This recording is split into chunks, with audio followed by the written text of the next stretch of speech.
Welcome to Book Club for Movies, everybody, for the week of May 35th. 30th. Dang it. What? Still, I didn't make it work. I'm Ryan Miller, and Morbius himself, Matt Amber. It's Matbius. Thank you very much. Here's a fun fact. I don't know. It's not fun, but it is a fact.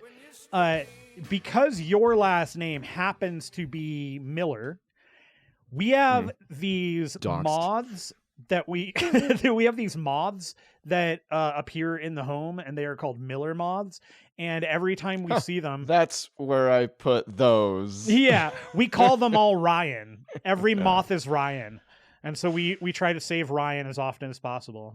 Oh, good. Doing a good, yeah. Do they eat your clothes, or are they just the... No, are they they're- the perv moths, or are they just No, the normal... They're just cool moths. They look Oh, cool. okay. They're just like hanging out. They're like, hey, what's up?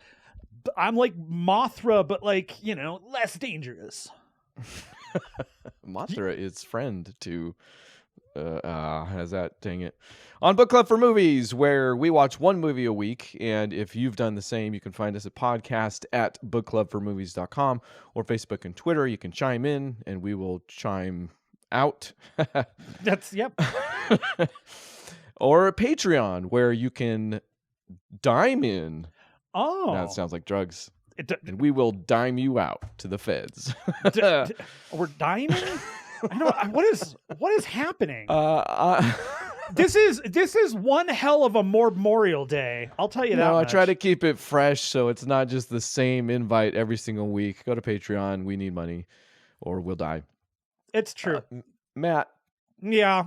because we're doing Morbius this week, Yes. you're forced to synopsize it. Yes. Did you comply? On this Memorial Day, I did. I'm glad that you stuck with Memorial Day, because after finding out that Memorial Day might have been more acceptable. I don't know. I like Memorial Day. It feels it's fine, better. yes. I agree. Yeah. I agree. And it falls right in line with the quality kind of idea that not only do I come up with, but the folks who came up with the actual film. So we know we're all on the same page here. Morbius, an hour and 44 minutes coming at you, written by Matt Sazama and Burke Sharpless, which, by the way, Burke Sharpless. It's another vampire from the film, I imagine. It's got to be a fake name. That's got to be. It can't be a real person. Directed by Daniel Espinosa, starring Jared Leto, Matt Smith, Adria Arana, and Jared Harris. Here is your Book Club for Movies synopsis for Morbius. Born with a rare blood disease, Dr. Michael Morbius sets off on an adventure to cure himself, but ends up becoming a vampire. This happens in the first 15 minutes, rendering the remaining film unnecessary. Review included in synopsis this time. I'm guessing the synopsis is written on your phone. It always is, yeah. Okay, because I've been staring at your finger for 5 minutes now. I'm sorry. No, it wasn't an insult. It's a beautiful. Are you a finger model? Not with that one, but I've been looking to. I've been submitting my hand resume lately, Yeah. and I've been moisturizing a lot, really Yeah. taking care of the cuticles. I'm just glad it was that finger for a change, I guess, is all. Instead of the one with the brown stain. Yeah. Oh gosh, Morbius, Matt. Let's clean it up for Morbius. Don't you call me Morbius, Matt? Morbius, Matt. Don't you dare! Coming Nope. at you. Nope. I want to do something different for this here Morbius, because we've already spoiled it. Last week even, we hinted that it might be bad. In the synopsis. Did we? It followed. What if we start with anything that we liked about the movie? Oh, sure. There actually are things I did like about the movie. Okay. I should have checked beforehand, actually, before I said that, so I'm glad. Yeah, no, it's good. I like to surprise you. And then we can get into the rest. The movie? You might say. Yeah, sure. And maybe even before that, there is a tiny bit of history behind this, especially if you're counting Morbius, the character, who actually was, in fact, we talked about this at some point, and I don't know why, because we haven't done a Stephen Norrington film, technically, right? Oh, boy. We mentioned League of Extraordinary Gentlemen Yeah. weekly, it seems like, but Okay, just wanted to make sure. Unbelievable. He also directed the first Blade. Maybe you were talking about Death Machine at some point? I might have been talking about Blade. Okay. We did just recently go through the whole trilogy of that, like a couple months ago. Oh, yeah, I guess that's sure.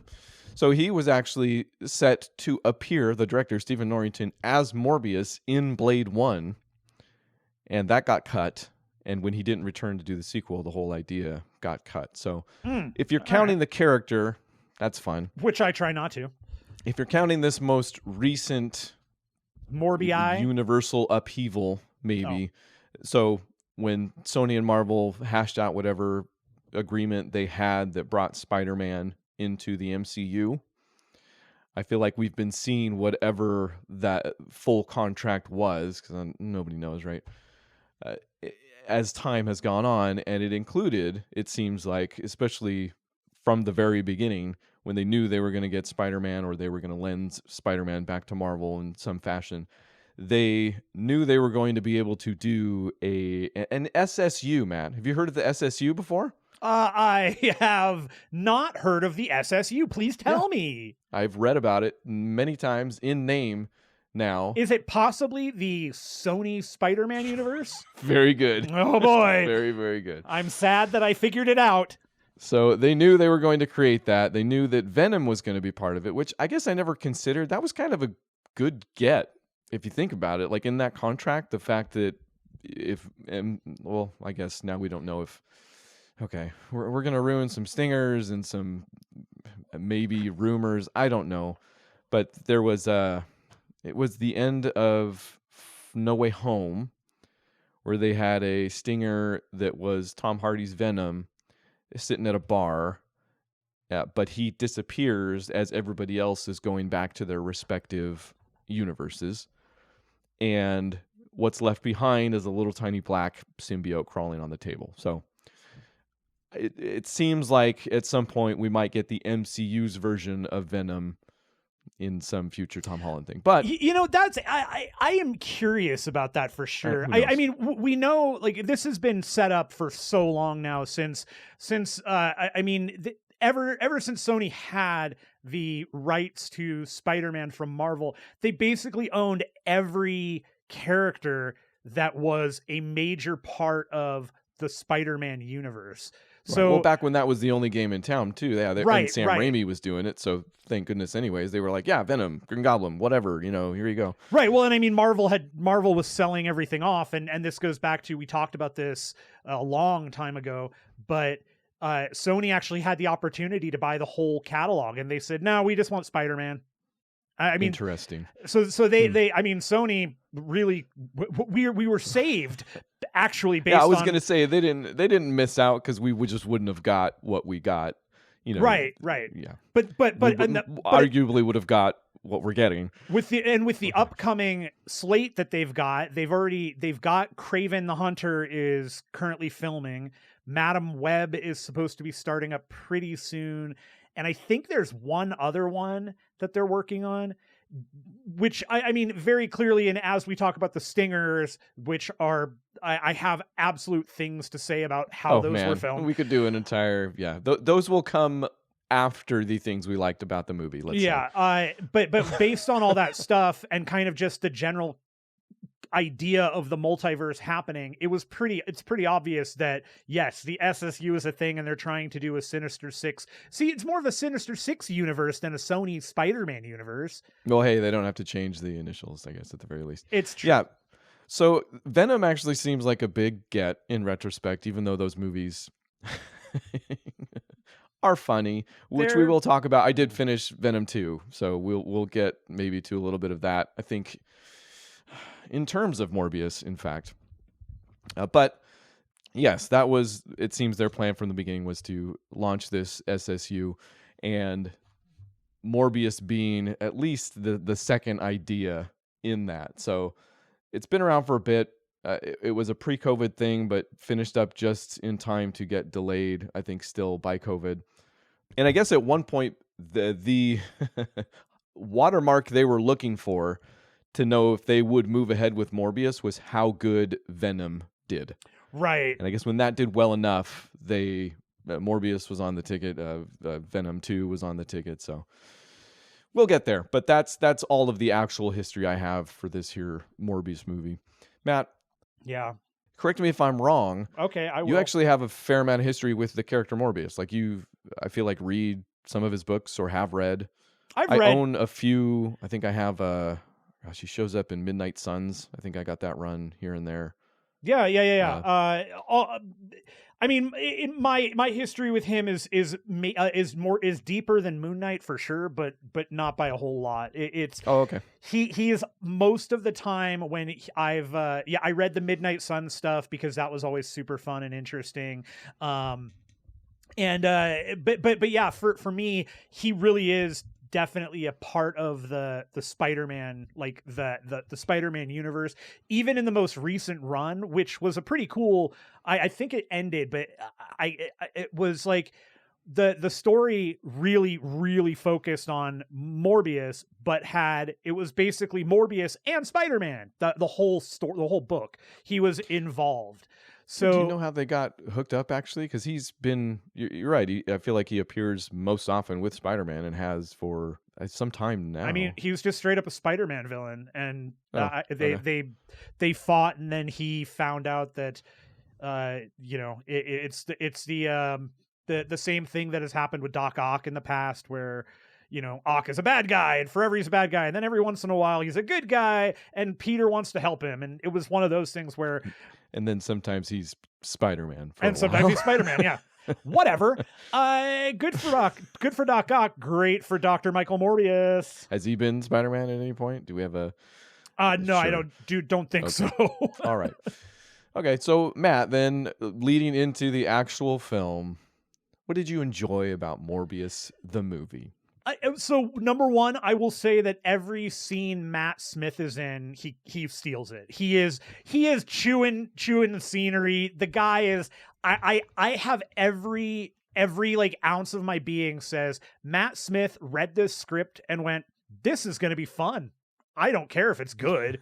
And it was, yeah, for him, it definitely seems like it was. Yeah, he was the character, the Lucian / what do they keep calling him throughout the movie? Milo. He's technically an original creation for the film. He has the same blood disease as Michael Morbius, and they grew up together in the foster care little kid disease hospital until they're brothers under the doctor that also stayed with him, Jared Harris, right? Yeah. The great Jared Harris. But yeah, I hear he has some aspects of an actual character named Lucian. Is that correct? Yeah. Okay. But he was super good, super fun. I loved him throughout the movie. He was great. One of the other things I really highly enjoyed about the movie was, so I do enjoy the fact that this movie truly does start off with, like, he's a vampire. it's we got him flying in a helicopter into a jungle, cutting his hand, going, all right, bats come at him, and he's vampire, go. But wait, okay, I guess go. We're not to that part yet. No. Keep going. Go. No, you go. I don't know how that opening scene, because you're right, that's the first scene. They fly into wherever, South America, and he sets this thing up in a cave full of bats, and everybody else gets scared and leaves, while he just is like, I am doing this, and cuts his hand and puts his hand up, and the bats come to his hand. Yeah. He's already got the blood disease at that point, obviously. He's had it. He has the disease. He wants the bats to bite him because he's trying to lure the bats out, because in the next scene, when we go back to the lab, he has that gigantic tube, which, by the way, let me talk about this for a second. The gigantic tube of bats that is like forever there. He's gone. He comes back. The woman who honestly is like totally useless in this movie. She doesn't serve any purpose. Unfortunately, Adria Arjona. Okay, so she has known him. They've worked together forever. She's been in this lab. She legitimately at some point says, "Where did this come from?" how did this gigantic cylinder of bats show up in the middle of this without you ever know? I don't know. So she works weekends, man. So yeah, okay, that makes sense then. That he just did that to capture the bats. That's what I thought. I thought you were saying that was part of his turning him into a vampire, right? No. It's he puts his hand up, the bats come out, he gets the bats, he takes the serum, he becomes. But it's all within 15 minutes. Like very true. Also, he is a vampire 15 minutes into this movie. I couldn't tell you the actual timing of anything in the film. It is very quick. Okay. You're stepping all over pointlessness here. I want you to know that. You are arguing dumb semantics right now. Get ready. Yeah, I mean it's what you do. Ryan, I'm sorry. We're the things that we like about the film. I'm sorry. Ryan Semantic Argument Miller. That's what I think your parents should have middle named you. No, dude, they already did. You're behind the curve, if anything else. I always am. So one of the things that I really actually did enjoy throughout the movie, and Beth and I both commented on this, are the moments when he is not full on morbid out and he's still Jared Leto. Throughout the movie, there are a bunch of moments where like he gets kind of angry and he morbs for a minute. I actually really liked it. Like it was the way he did it it was very quick. It was always like a split second here and there, but I actually really liked it. It was one of those simple, character things that I actually thought really worked well to illustrate everything else that the movie is not doing. But by having a good actor, let me start with that. But those moments, it's like when he gets emotional, he gets the Morbius nose for a second and looks like and the fangs about, right? and like it's just a real quick like he becomes Morbius and then it goes away, and I really like that. And Matt Smith does that too. I mean, I agree, I'm down with that. If anything, it just gets overused is probably which is probably true. But again, I like that. It's fine as a concept. Sure. I think that was very cool. I actually didn't hate the look that they chose for him. I mean, it's pretty close to the comic.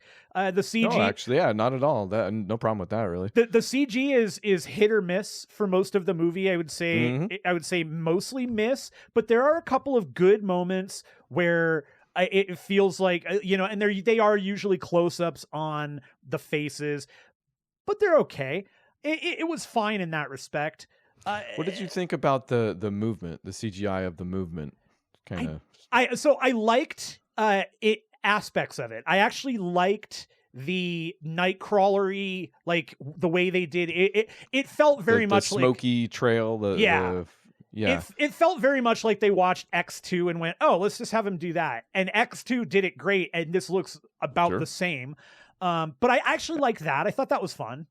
It's cool. I was, speaking of nitpicky or semantics or whatever, I thought it was strange that effect didn't, like, it wasn't always black. Like when he was dressed up as Morbius, it was, but then when he was in the bright orange correctional costume, like his little ghost trails were bright orange. Right. So I was like, well, that almost seems weird, but I guess I can also see a world where that makes sense, but also he's moving so fast. What if they were just black all the time? He's moving so fast, but his clothing really shines. But no, those were cool things. I like that stuff. The unfortunate reality to this movie, though, is that so much of that is outshone by other aspects. So let's go. I appreciate the politeness that we are even transitioning into. Although, do you want to hear the things that I liked about? That's where I was going. I was going to say I want to hear what you have to say before I dump on everything. You already said them all. Okay, good.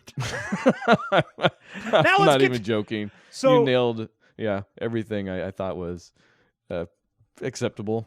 So here is my ultimate problem with this movie. Like at the like the precipice problem of this movie, it runs into what I universally think is a film's any movies, like, it is the biggest sin a movie can commit. And that this movie, for all the pomp and stuff that goes into it, it's boring as hell. Yeah. It is not interesting. The story is barely sensical. Like, it does connect. There is an A to B to C, but everybody's motivations are real stupid and real questionable. If you can parse them. I mean, on top of that, in fact, overall, I would say the Michael Morbius as a character, I couldn't really grasp on to anything, because in the comics, like, his thing, I know at the very least, is that he's incredibly conflicted. Yes, because he tried to cure this disease, and it turned him into a vampire that makes him want blood, but he doesn't want to hurt anybody. In this movie, I don't know if this is the same in the comics, but in this movie, he, as a scientist, has created an artificial blood that is actually able to sustain him, but becomes slowly less effective over time, to the point where he needs, or will need at some point, real blood, real human blood, they specify too. So, of course, I don't know. I don't know if that's a comic book thing. Yeah, I don't know if that is either. Okay, all right. Well, it's convenient here at the very least, but he's also so flip about everything, and it's kind of with a smirk, or I don't know if we're meant to have fun or also invest in him as a hero or anti-hero in some manner, right? You know, I think that's what the comics are doing to some extent too. You know, you like vampires, you're gonna like Morbius type thing. Well, I think the real problem that we run into with the movie, and I'm gonna put this right on square on Leto, is that you're right. You nailed it with, in the comics, the whole thrust of the character is his conflict. That is the entire thrust. He doesn't seem conflicted here. He seems, like you said, it is very flip. He's like, oh, well, I got to drink blood now. I don't want to kill people, I guess. And it's not like if it was actually like literally 100% like that, it might be a little bit better. You know, like if that's the thing I was thinking about too when it came to those Blade movies.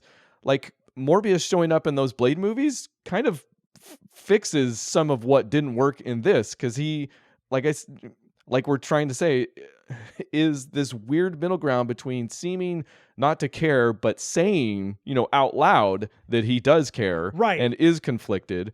But it doesn't work. Like in the actual progression of the film, he figures out the treatment works, so he wants to put it on himself, and then strangely enough, he's like, we'll have to do this in international waters. And I thought that was a joke. This might be part of what happens over and over, is you don't know what's actually serious or overly serious. I totally thought that was a joke. Totally. Yeah, but then no, cut to, you know, a lab in the middle of international waters. And I'm like, so he cares about it enough to not break the laws of the land. But then, he goes nuts and he kills everybody that's on the boat except for the girl that he loves. And really all we get is an incredibly flat line that's just, what happened on the ship can't happen again. You know, so he says it out loud, but there's no feeling. Like, there's no actual seeing him tortured, you know, like at no point does Jared Leto appear to attempt to act in this movie, except acting like he has a leg problem. He's pretty good at that, though, if you think about it. No, yeah, he definitely looks like he can't walk right. And you know what's weird? I don't like. I get that he's the method dude that's annoying on set. You know, I've heard all the stories. I don't know that I've necessarily connected with any of his characters. The thing he won the Oscar for, I think I saw and was great, wasn't it? Didn't he? Dallas Buyers Club. It was. There you go. Yeah. I mean, yeah, it was fine, I guess. Well, his performance in that at the very least, and yeah, he went super method on that and is a bag of bones or whatever. But anyway, I think it's hilarious that at this point he's that version of the Joker that we don't want to mention, and this version of Michael Morbius that we probably don't want to mention. I almost just feel bad for the guy, I guess. I number one will never feel bad for that man. But I think this is kind of a case of he can certainly be a good actor. There's no question that I guess that's what I'm getting at. There are performances he's put out where you go, wow, the guy has got a little bit of range here. I actually feel like he is one of those actors that this is not the right gig for him. He is not the right guy to try and do a superhero movie because he's he goes way too one direction with it. And especially any superhero with a nod and a wink at all, right? Like I don't think he pulls that off. I don't think he understands it. That's the thing is I truly don't think he gets what those movies are. And like, he is trying to make a serious, driven Morbius movie where nobody else is, but he's also not doing anything to provide that reasoning or that feeling to the character. Like, the character, Morbius should have pathos. By the end of a Morbius story, especially his introduction, we should feel bad for that character. We should be wanting him to get past the struggle he's going through, because he is now a part of two worlds, and we want him to figure that out and become like, understand his place and become better. We want the pathos of that character. That's one of the brilliant things about doing it with a vampire, right? Like, you give pathos to a vampire. That's a brilliant idea. And I don't know that Jared Leto knows the word pathos, what it means, or how to engage it. Like, and then beyond that, you have to look at Daniel Espinosa, the director, and say, well, I don't know that this was the right gig for you either, because you clearly either needed a different lead that you could corral, or you needed to change the movie to fit Jared Leto better. Yeah, Daniel Espinosa, there's a leaf blower outside my house, by the way, so whatever. Oh, sure. It's a leaf blower. I don't know what. I don't know how. Yeah, you don't know how to react to that. I don't know what the insinuation is. Your butt. I feel like I might have a tiny bit more experience with Daniel Espinosa because I've seen Life. I don't think you've seen that yet, right? No. I think you should, and I actually quite like that movie. In fact, if we want to wiener it up with that one, I'd be more than happy. But Safe House, I haven't seen. Snab a Cash, I have never heard of, but I like the title. Yeah, I like that title. I think he could have done something. It's funny, in reading the Wikipedia, there are a few instances he says of scenes that showed up that he had nothing to do with, that later got cut. I don't know if it was at his insistence or not, but makes me think, obviously, to some extent, how much control did he have, and how much could he do? Because I think Life, where he was a driving force, like I said, really enjoyed it. So I don't know. I think Daniel Espinosa is least to blame, although I will say, when it comes to the direction of this thing, the whole thing is shot like a trailer. Like, it has that whole flash and fleeting feeling to it, like you're in one scene to the next before you even know, and the camera never stopped moving for no particular reason. Right. The whole, so.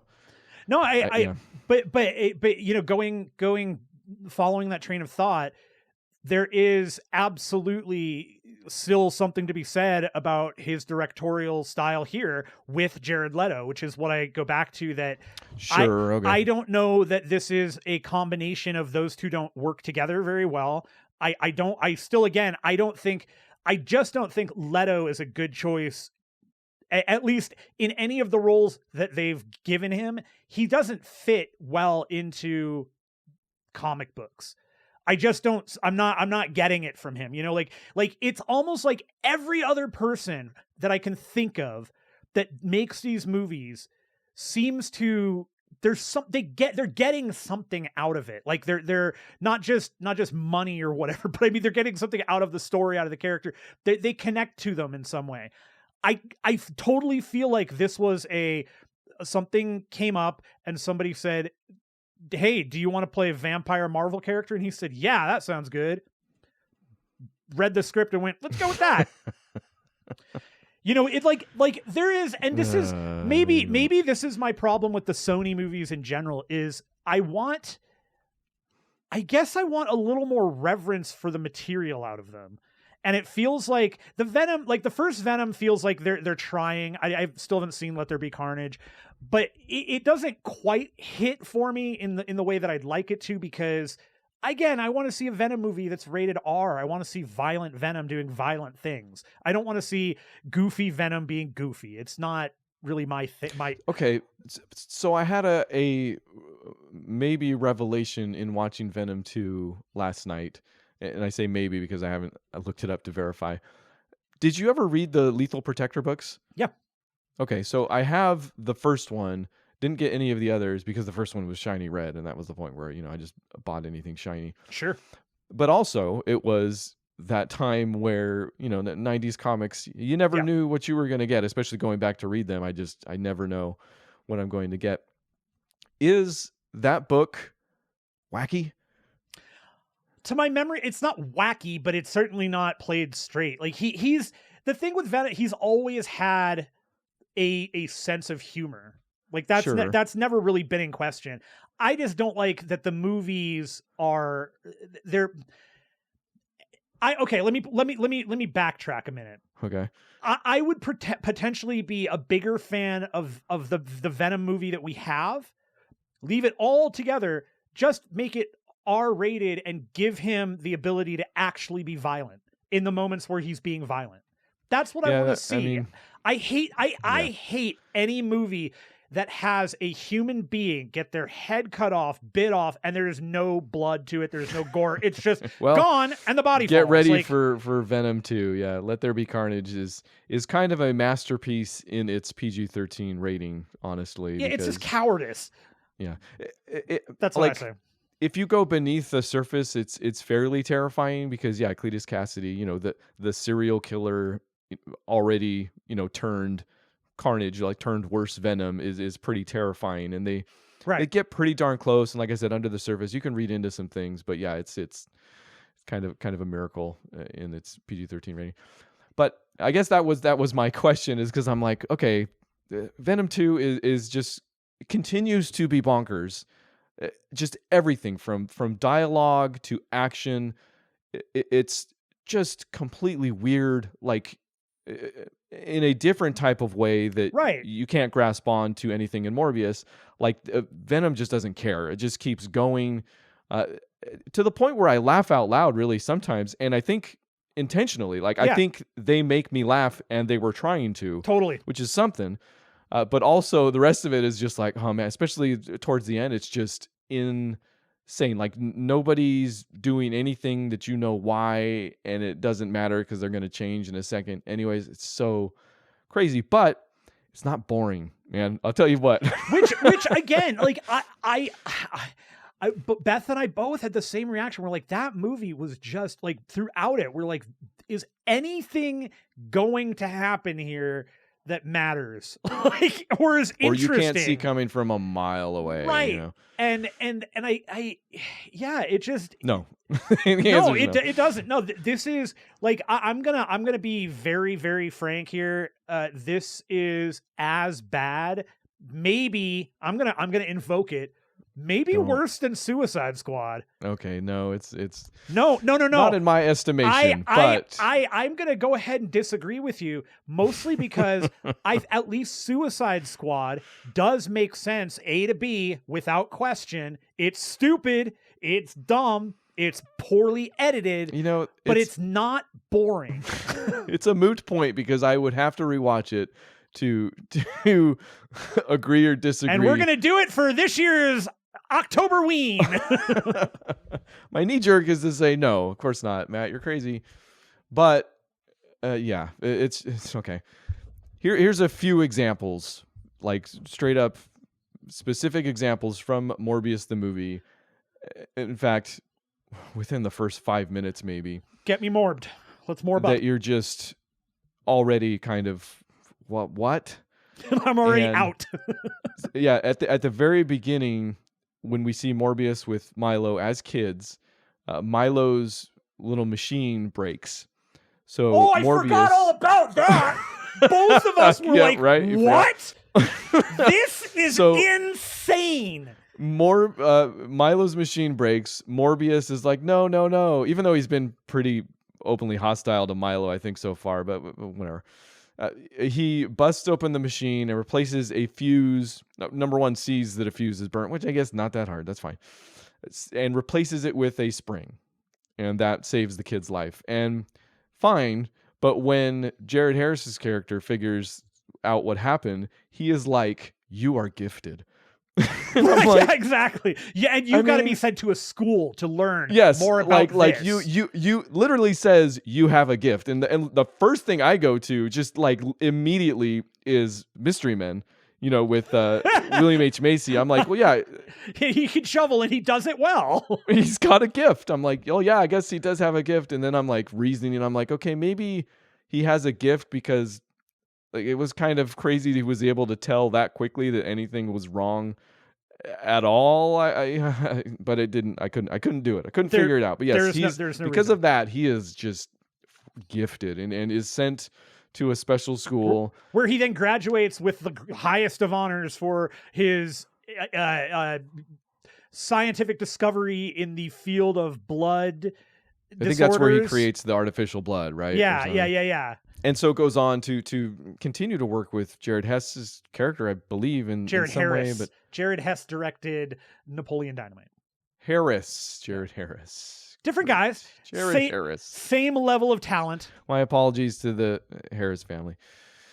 And then, and this is part of what didn't jive with his motivations and him never being tortured, is after going to the trouble to go out to international waters, is kind of immediately hostile towards the police, which I guess you might not have a problem with, or principally speaking, might not be an issue, but within the framework of this film, it just made very little sense immediately, especially if he's a tortured individual.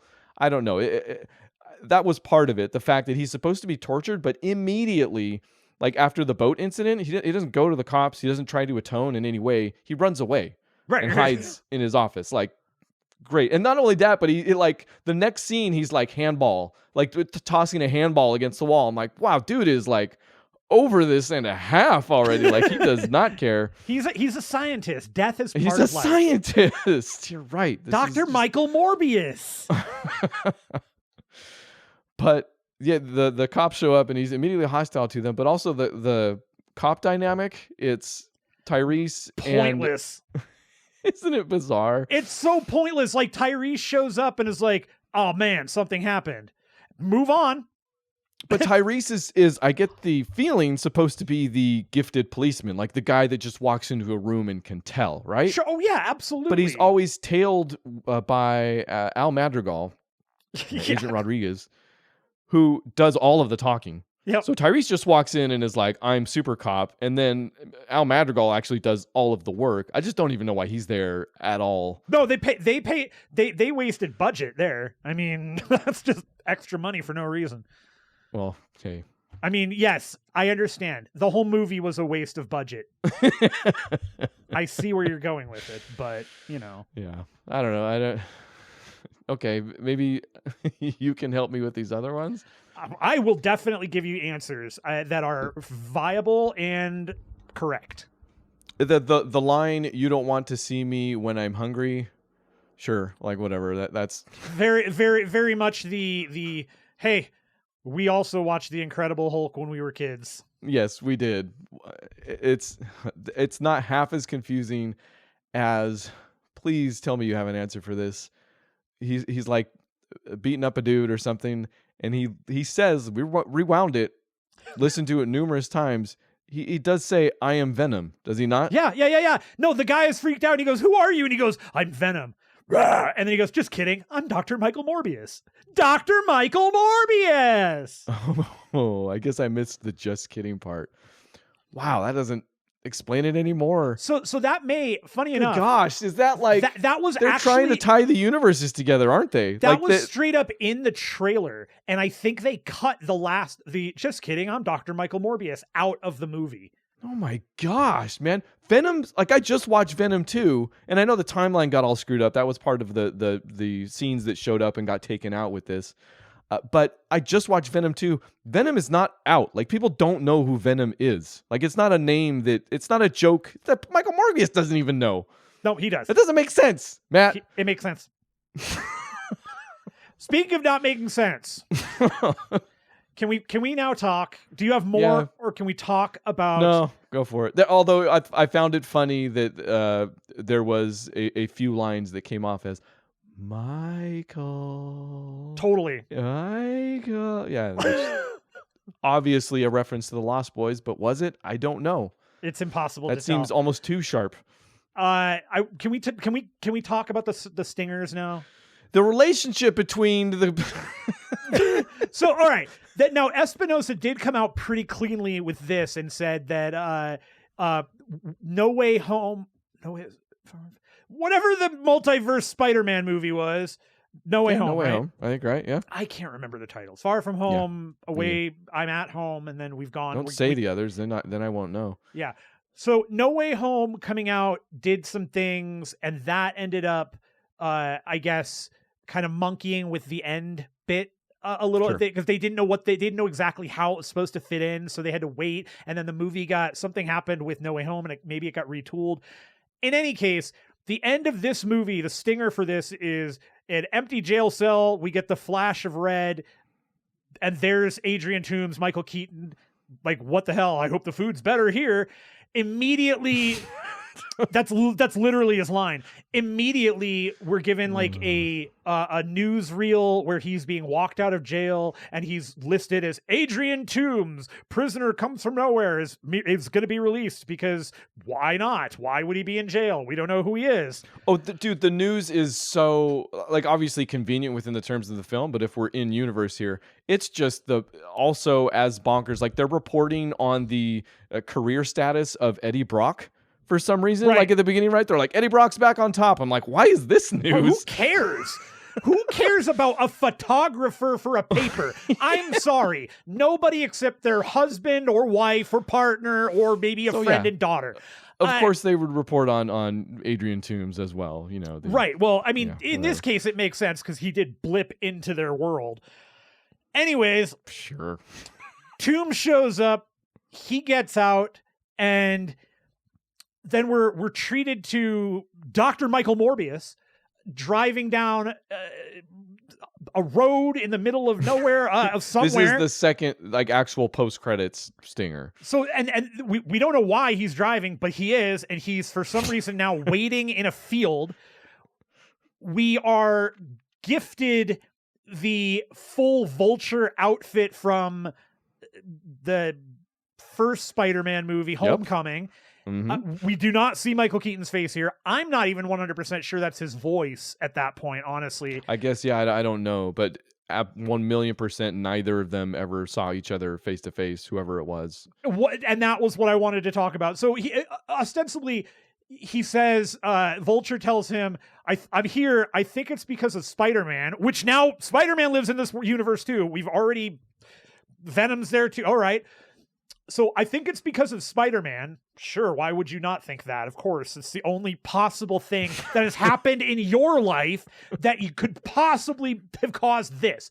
He says the universe building is so insane now that I think about it. All these like one-liners and it is lunacy. He says, I think Spider-Man brought me here, and I think people like us should get together and we could do something interesting. And Morbius says, intriguing. Cut to black. All right.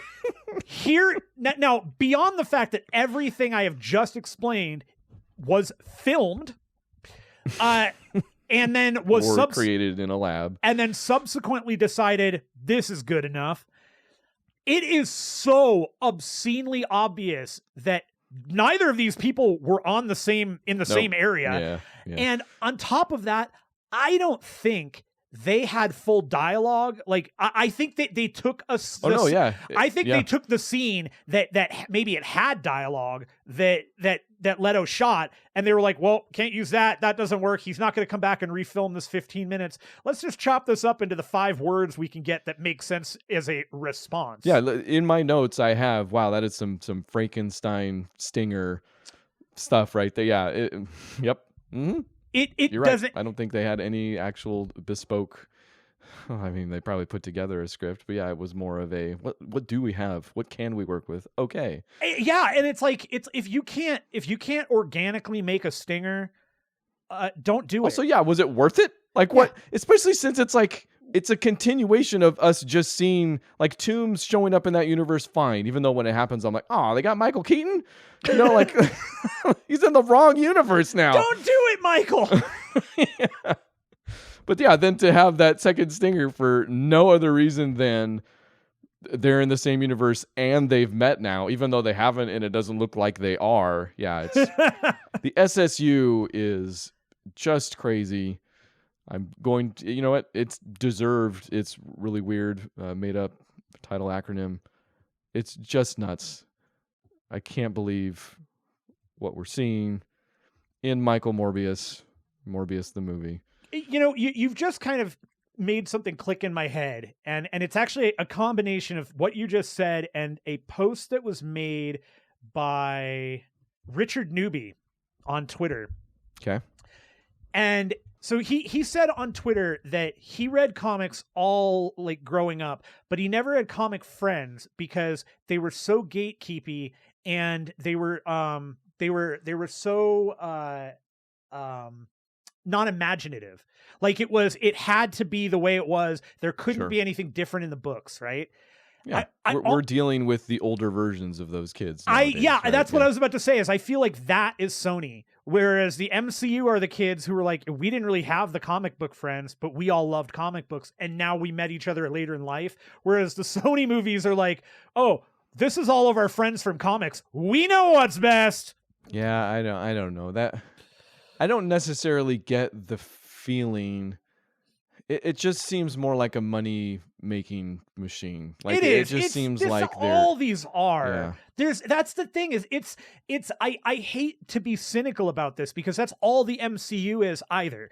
These are all just money-making machines. Well, yes, yeah, and we should never like discount the what they do for international markets and all that type of stuff. That's there. But the difference between the companies and the productions that they're putting out based on the same properties is night and day, because one feels like when they're hiring writers, when they're coming up with the concepts, they're hiring people who do care and they want to see good movies of these characters. Whereas the Sony movies truly feel like, well, we have the character, let's have them do something stupid and not worry about, I mean, I don't know. It's like, there doesn't seem to be the same amount of care and handling in the Sony movies, you know? Or talent, man. Yeah. I don't know. Yeah, straight up. If money comes down to it, then whatever the talent, you know, that's a symptom of it. It's funny because we had a similar discussion for, what was that now? It might have been during some of our Spider-Man shows, which we did a zillion. So it's probability-wise a good guess either way. Where we talked about how Marvel was kind of eking out what's the darker imprint? Marvel Max? Yes, something like that. Where, strangely enough, when you read some of those Marvel Max titles, some of them are pretty bad. Like some of them are obviously like, okay, dark for dark's sake. You know, like in the stories aren't that good. It's gratuitous, you know.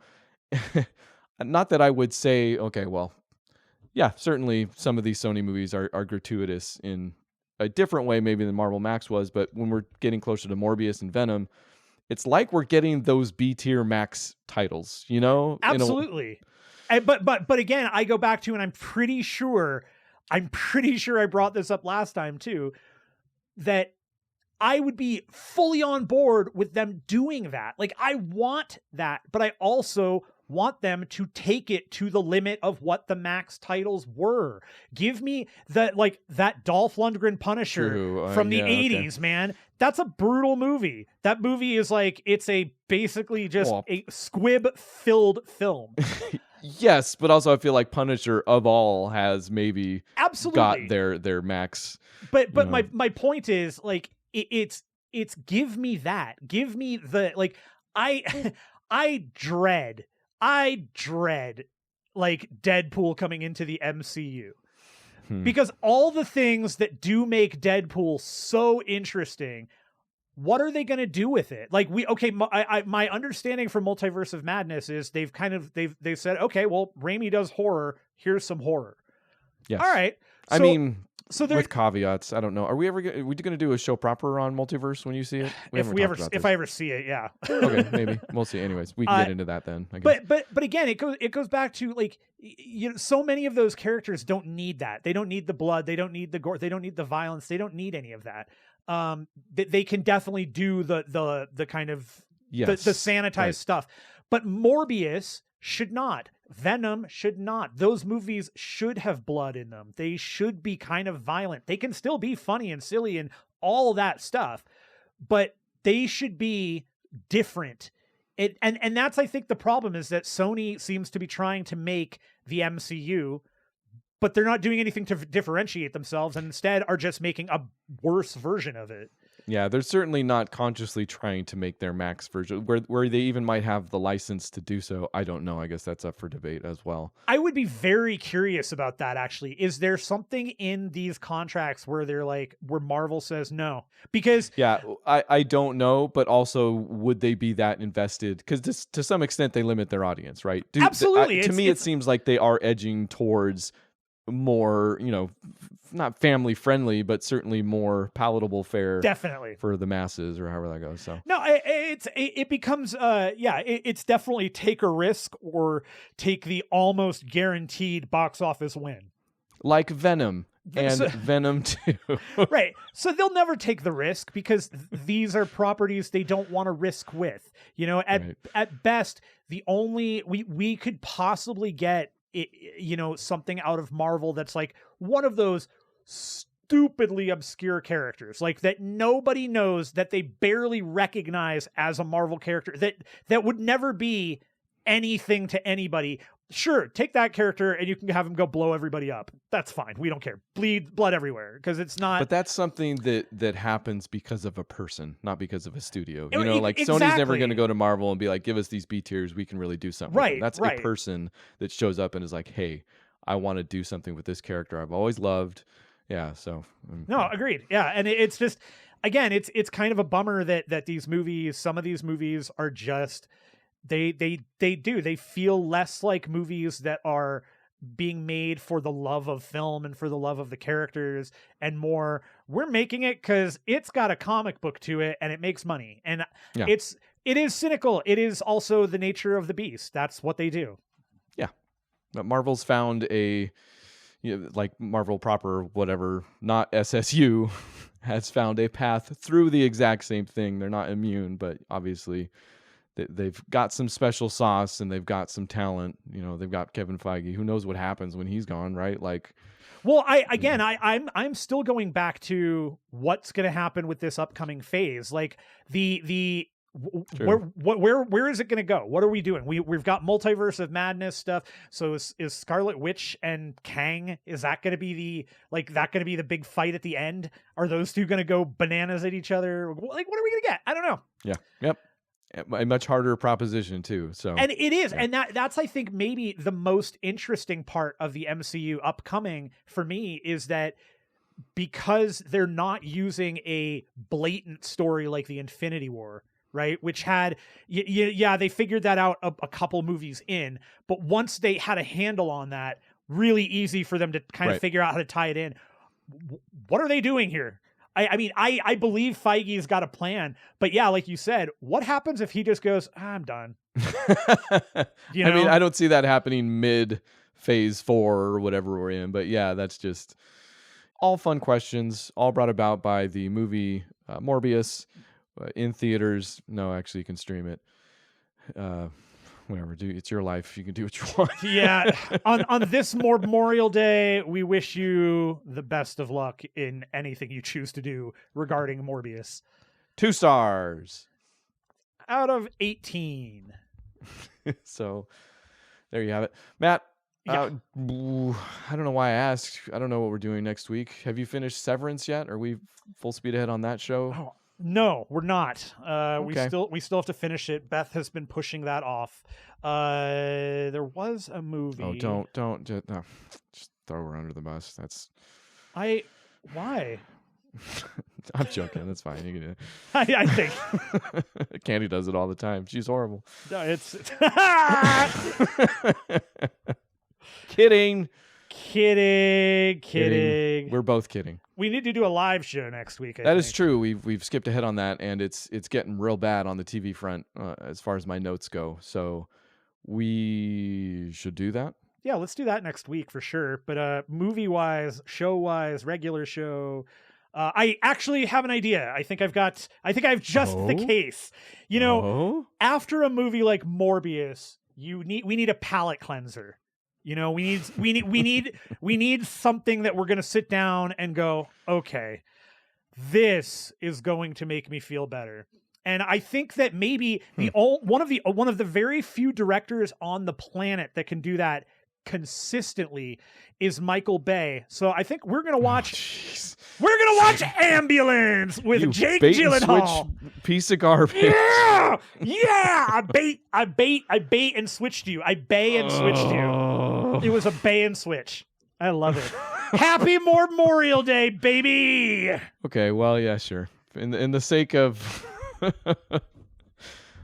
continued discussion, we'll say that we're going to do Michael Bay's latest Ambulance next week, and then if we change, really nobody will blame us. So it's kind of a win-win or win-lose for us. Matt. Yeah.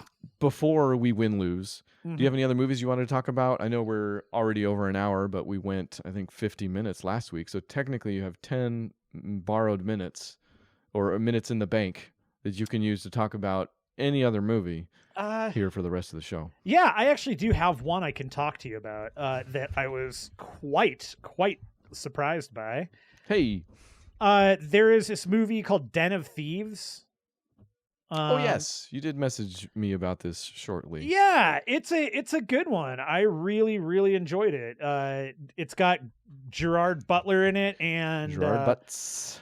Pablo Schreiber, aka Master Chief. Yes, in fact, yeah, that's right. Because I had no idea that was the guy that got to play Master Chief. So yeah, that dude and O'Shea Jackson, Ice Cube's kid. That is Ice Cube's kid. Yes. Yeah. So the movie follows Pablo Schreiber and some of his guys working with O'Shea Jackson to commit a robbery, while Gerard Butler and his FBI buddies or whatever they are, they're cops of some type, are on the hunt, but they're not the good cops. They're not the kind of cops that will arrest you and take you to jail. They're the kind of cops that just shoot you. Movie is super cool, really fun. Like, it just goes at a clip and it never really slows down or stops. It's got a really, like, the story goes, it's well paced, has a terrific finale that I was just blown away by how cool that was, and I was real happy with the turn that the whole thing takes. Really fun, really cool movie. Den of Thieves. It was on I think I watched it on Netflix, actually. Okay. Yeah, this dude has a type. The director Christian Gudegast. Yes. Has also written Mafia X, London Has Fallen, I think was another Gerard Butler. That's a Butler. Or wait, no, there's a bunch of Fallen movies. Angel Has Fallen might have been the Butler one. I don't know, it might be in all of them. Olympus has fallen. The White House has fallen. We're all falling down. White House Down. Aaron Eckhart's in one of them. You're right. The Alien one. Is he? But he's the president, I think, in whatever the one he's in. Oh, sure. I could see that. I don't know. All right. So go check them out. Either of those, I guess. Yeah, Den of Thieves, though. Really actually watched that. That's good. Oh, okay. Gotcha. Liked it. Okay. Yeah, what do you got? I have... Oh, gosh. I already talked about Venom. I didn't mention there's a part towards the end of or middle of that film where they break up. Because Venom, in addition to being just bonkers 110% of the time, is like a buddy cop or a bromance. Oh, yeah, 100%. Thing also. Like, they break up in the middle, and Venom literally goes from like person to person until he gets to like a Mardi Gras situation where he can be out and about. And it's literally like a Venom gets his groove back segment. I'm telling you. Is it similar to the Spider-Man 3 where when Venom is in Peter Parker and he's like dancing? Now that you mention it, not quite as nuanced, but yes. So bizarre. We also watched Taken 3. Oh, that's the one where they've been taken again? Funny you mention it. It's not. So Mom is killed in that one, or is she killed in the second one? Yes, that is correct. No, Yeah. she is taken in the second one. I think they both are, or several people are. It's like because the daughter is the one first. who the daughter saves them in the second one. But then, that's right. She does do some work in the second one. Good old Maggie Grace. I'll come back to that. Grace. Right now, actually, I will. In fact, okay. For as middling as Taken 3 kind of is, like it's the weakest of the three. It's has me thinking what I would come back to a Taken movie for. I haven't watched the show, or I don't know what they're actually doing with that. I don't know if it's a shared universe or whatever. Yeah, no idea. But I tell you what, if they someday want to turn Maggie Grace into an action star, and historically, I've been fairly unkind to Maggie Grace, and I think we both have. I think she just takes roles that are thankless and annoying, like because they're supposed to be, and it just hasn't been great for her in a way. Like there's that Lost, obviously, but also, did you watch that Lockout movie? I think it's called Lockout with Guy Pearce. Yeah, it was terrible. Gosh, really hard movie to finish. Gosh, and shouldn't be. Like on paper, like let's watch that movie.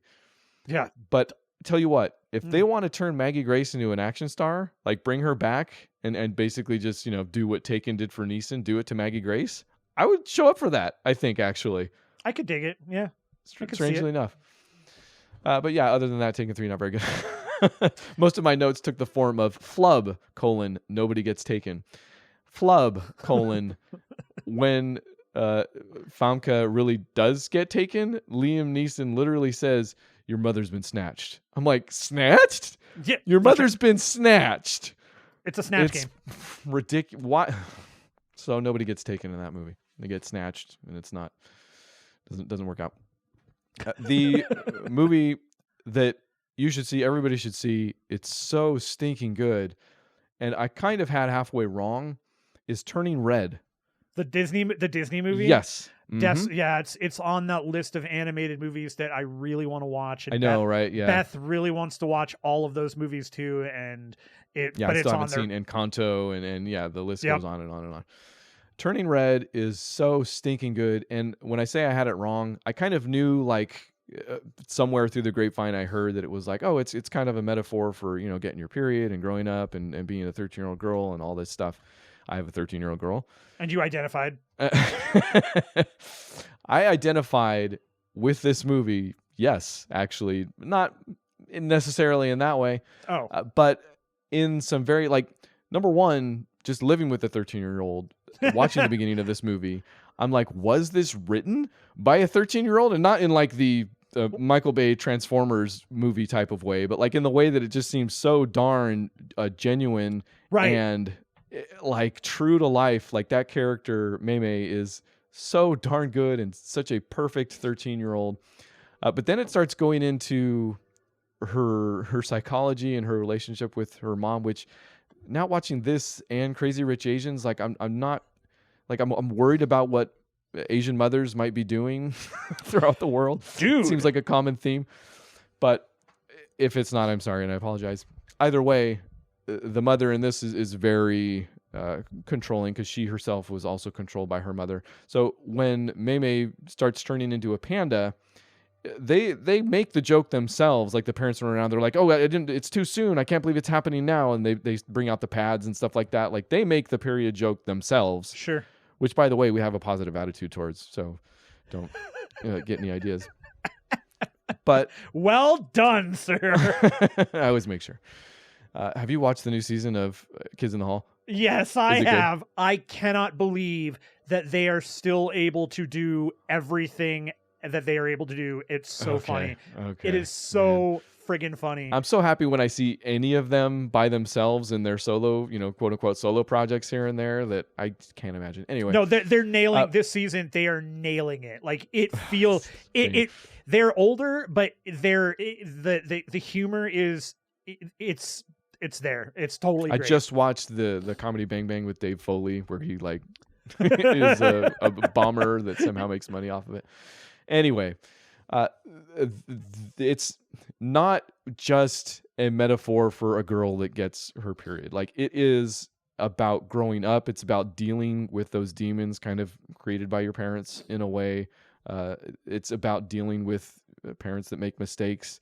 It is so good and kind of universal in its metaphor that, yeah, I identified with it well. Like, there are, this is going to sound weird, there's kind of like self-harm segments, where the girl has been through so much that, and she's trying to live up to her mother's standard and win her approval and stuff like that, that she is just abusive, like self-abusive in her mannerisms, and I don't want to ruin too much of it, but no, that sounds incredible, and it's great. It's super great. Like, think of a quote unquote children's film dealing with such things in such an effective manner. I think some of it sure might have gone over my daughter's head a little bit, but I was so happy to sit there and watch it with her. Like, it's great. Yeah, great movie. I wonder if that's one of those movies, though, that where the things that went over her head were things that just because she hasn't got there yet. Like it's. Well, yeah. Also, I would hope that she doesn't self-harm herself trying to live up to my expectations. In a way, we've tried to be very accepting and encouraging of her, because by the end, I really don't want to say it, but by the end, that metaphor is yes. Look, all I'm saying, Ryan, is I have met your family. I've been to your home. I've seen your wall of la chancla that you throw at the kids. So I don't even know what that is. It sounds funny though. La chancla, the corn? No. It's the shoe. The shoe yes. What was that? Was that a Hobbs and Shaw reference? The sandal? No, it's like, that's been around forever, but oh, okay. All right. There is a really good video. There's a really funny YouTube video of like the heat-seeking chancla. You're right. Actually, that's what I'm thinking about. Yeah, it's like, the dude that does any Latino mother, any like Mexican mothers, when they hear something going on, they could just throw their shoe and it goes through the house. Yep, that is what I'm thinking of. Excellent. Okay, well, that's all I got this week. Well, that's great. Look at that. Yeah, perfect. Next week, again, we're going to do Ambulance, which you may need one based on... Stop saying it, yeah. It's going to be a medical issue, which is going to be very exciting. We will also probably have a live show next week for TVVB, which will be great. Yes. Come back Those for that. Those usually show up on Thursdays at 7 p.m. PST. That's about right. Okay. Head over to patreon.com. We've got some posts over there. Some of them are locked behind that just $2.